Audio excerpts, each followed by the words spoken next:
the Oscar-nominated, groundbreaking movie Hotel Rwanda, which seems to be your, first international, acclaim. Got you a lot of international attention, and you had to relocate to Los Angeles, after the movie.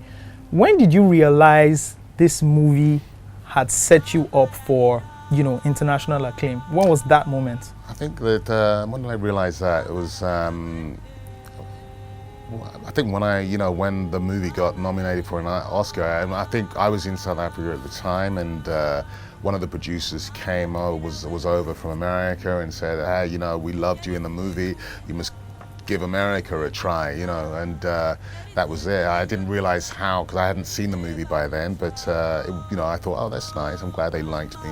And when I went to America, the buzz around the movie was such that, it was quite amazing. Anybody that had either seen it or even hadn't was talking about the film. So it was great for me in terms of just opening certain doors and making it a bit easier for me to sort of step into that space. Yeah. And isn't it just, first of all, what was your experience like when you read the script, when you found out about the story, what had happened? The movie, put an eye on Rwanda and, really told the story bigger than what was even reported in the news. And years later, people got to find out this story as young people growing up were like, wow, this is happening, ethnic cleansing, the fight and all that. What was when you read the script, what went through your mind? I mean, a similar sort of thing, actually. I'd been living in South Africa from about '94, and South Africa had just gone through its own sort of evolution, revolution sort of thing. Mandela had just been elected, post-apartheid, and all of that sort of thing. So I was sort of there during the euphoria of that. And so in one sense, when I sort of saw Hotel Rwanda, when I saw the script, I was actually sort of shocked and in a way sort of disappointed at myself for not having known more about what was happening literally on South Africa's doorstep. I had no real understanding of it. I had no real sort of knowledge of it. I don't think there'd been much in the news in South Africa because I think everybody was caught up in what was going on there. So for me, it was a really big awakening, and then when I researched it and studied it and got more into what was going on there, and more in the back story of that as well, that wasn't the first attempt at genocide in that country. It was a wonderful sort of opening up and a sort of a finding out about what part of Africa was about, what was happening on our doorstep, and and for me, felt a bit ashamed of not really being a bit more sort of aware of these things. But it was great to do the film and to get to understand the full sort of extent of what was going on, to meet survivors, because some of the survivors were in the movie, to meet and have deep conversations with them, the whys and wherefores, and how this could have happened and how it came about, what they had suffered. And just the understanding the craziness that is man. Yeah. Talking about Black Panther, in a couple of movies you've done that has shown Black Panther is Wakanda. It's an allusion of what could have been, or what doesn't really exist in real life, but it's fairy tale story. But Black people around the world, really tied into that story, really tied into the futuristic Africanism of what, Wakanda portrayed. And, with a couple of movies you've also done, like Half of a Yellow Sun, how important is it for actors, Black actors, especially African actors, to tell the African story to the world? No, it's very important. It's the most important thing for us. It's not even just about actors. It's about producers. It's about directors. It's about everybody within the film industry that is either from the continent or is Afro-conscious, to want to tell African stories from an African perspective. And even though you've mentioned both those films, where Black Panther as an example and Half of a Yellow Sun, both of those still had a Western input in them. And what we need to do really is to really be able to get into a space both mentally and both from a monetary perspective, where we can start to tell those stories from our beautiful perspective. The upsetting thing is, in one sort of sense, is Black Panther should have come out of Nigeria. It should have come out of the space that is Nigeria. We should have been creating that space. We should have been the ones putting that type of image out there. And that's not to say that we won't, and we should do. So for me, I'm very a lot of the stuff I do on a smaller level is really about being an African filmmaker and really trying to tell the African story from our perspective. And that's a unique perspective, it's a unique voice. And I'm not saying we imitate or copy what Americans are doing or anything like that. It's really to be honest to the voice that we have, but with the professionalism and the sort of and the technique that they have on a big screen Western film. So to marry those two, to have that voice, a bit like what Bollywood does. It has its own voice, its own unique voice, and Nollywood has its own unique voice, but just technically we're not in that space. So it's to marry those two, but I'm a very big believer in that.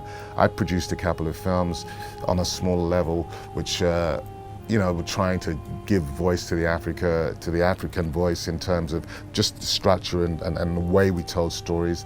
A film called Man on Ground, which we did, which went to Toronto. Another film called God is African. And those were very much about us as young Africans trying to tell our stories just in our little way. And I think we need much, much, much more of those. You just talked about Nollywood and touched on it, you know. I guess you've answered my question on how we can try to fix things. You know, we have this, you know, pool of talent, but when it comes to technique and professionalism, we really need to, you know, upgrade ourselves. You featured in movies like Last Flight to Abuja, you know, with a couple of, you know, Nollywood actors. Who would you say has been your favorite, you know, Nollywood actor?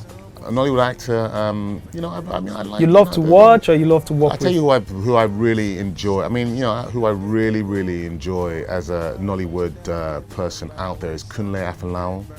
You know, and I think he's one of those guys I admire as an artist, because he's trying to do and tell the African story in his own distinct way.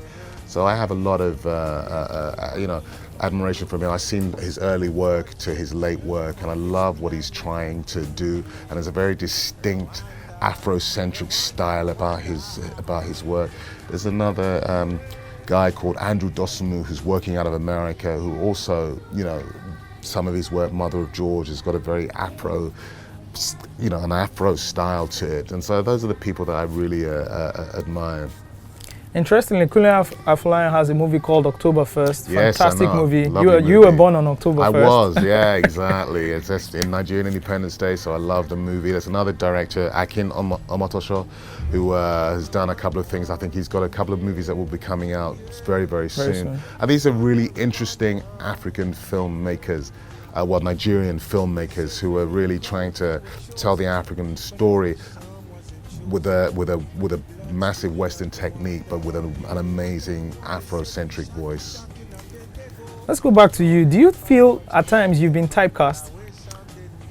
I don't know, what is typecast? I mean, you know, maybe, I mean, I don't know, I mean, typecast. Say you always, you know, have to play the bad guy. Yeah, no, but that's not true. I mean, I've played it a lot, and maybe those characters resonate. Yeah. But I don't think I've always played the bad guy. If you look back through the work, you know, there's a whole variety of stuff. But you know, the bad guys are the most fun to play. I don't. Is it? I don't shy away, yeah, because people always hone in on them. That's why I said if they do Black Panther 2, I would love to be the main antagonist. You know, so they're fun. They're fun to play, and I think that, you know, you can really vary them up and make them really interesting. Is there a character you can't wait to tackle? There's a lot of characters I can't wait to tackle, but you know, not really in specifics. But I am trying to put together a project which I'm hoping to do in Nigeria, to come and shoot in Nigeria, which is my own project, which will be my directorial debut, which is an adaptation of a William Shakespeare play set in Nigeria, in Pidgin. And so that's what I'm waiting to do. That's what I can't wait to do, and that's what I'm excited about. And I'm going to use an all-Nigerian sort of cast and crew to put this together. And hopefully all the stuff I'm saying is to really try and build something, but with an international sort of flavor, but with an Afrocentric voice to it. It's so cool to be Nigerian now. It's so cool to be African now on the world stage. When do you play your Nigerianness? I mean, how often do you play your Nigerianness? Well, I just did it in Dynasty. So it really depends. It depends on, because it depends on how specific everything is. Sometimes I'm playing the South African. Sometimes it's just the general sort of African from somewhere. So and sometimes it's American. So sometimes it's very rarely is it English.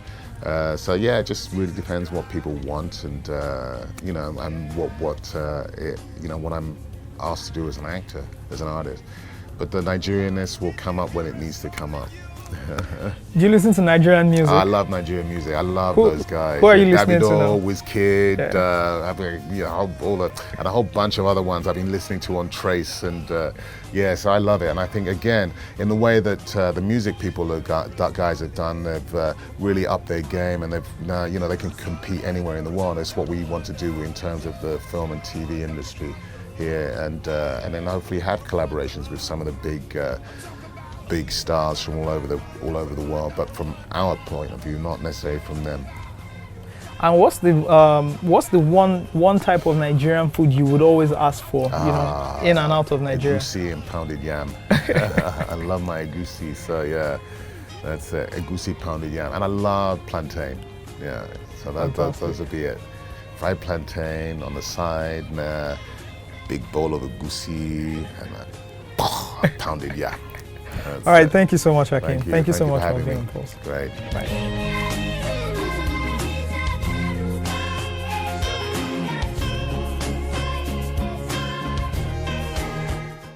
Download the new Pulse Buzz app for free now.